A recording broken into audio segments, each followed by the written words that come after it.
Hello, this is week 6 discussion um, on organizational inclusion and whistleblowing. I guess why is organizational inclusion a topic in business ethics is a good question, and I think it's important as stated in the theory of generative interactions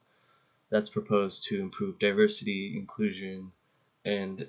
equity within organizations. And I think this really hits, on the level of emphasizing the importance of overcoming exclusion and such as self-segregation, communication apprehension, and stereotyping, which are all big, big concepts that help with inclusion. And as that theory is kind of based on evidence from disciplines including sociology and social psychology, it plays a role in conditions to basically foster an environment that people feel heard and feel safe um, to be able to bring up any issues. I think many corporations shutting down their diversity, equity, and inclusion efforts is a direct example of the corporations not wanting to be caught with their pants down, if you will, and would rather um, have employees and people working for them who are quiet or just go with the flow, opposed to standing out. As a term I once heard, they said the nail that sticks out the furthest usually gets hammered down the quickest, um, which I think is unfortunate in terms of um, a lot of these whistleblowing or people who are speaking out are tend to have valid points and are trying to find the the answers to questions of why and what is happening that may not seem right in a corporation. I think for corporations to ensure, um, an environment that that is taken seriously um, would would basically um,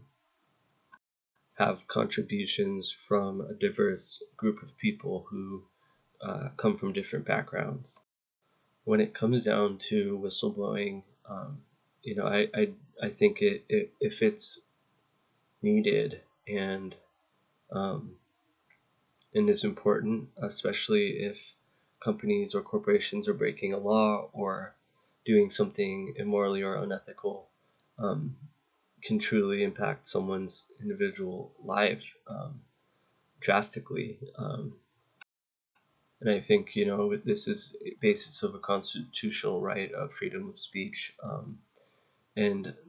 part of the problem of privatized corporations. They tend to feel like they're their own government and they can impose kind of intimidation on employees and think that they can get away with things that may otherwise be seen as immoral or illegal by an individual if they were to act on it independently. I think if a whistleblower were to, stand up against a company publicly or internally within the company, they should definitely have their research, have their facts, have their evidence, and make sure that everything that they claim is valid. Because the last thing anyone would want to do would be stir the pot and have a situation where fear and mistrust in a company come from a place that doesn't support evidence and creates a situation where corporations are not wrong, and especially the implications in the future would be that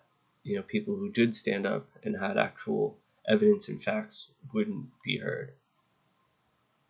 or taken seriously.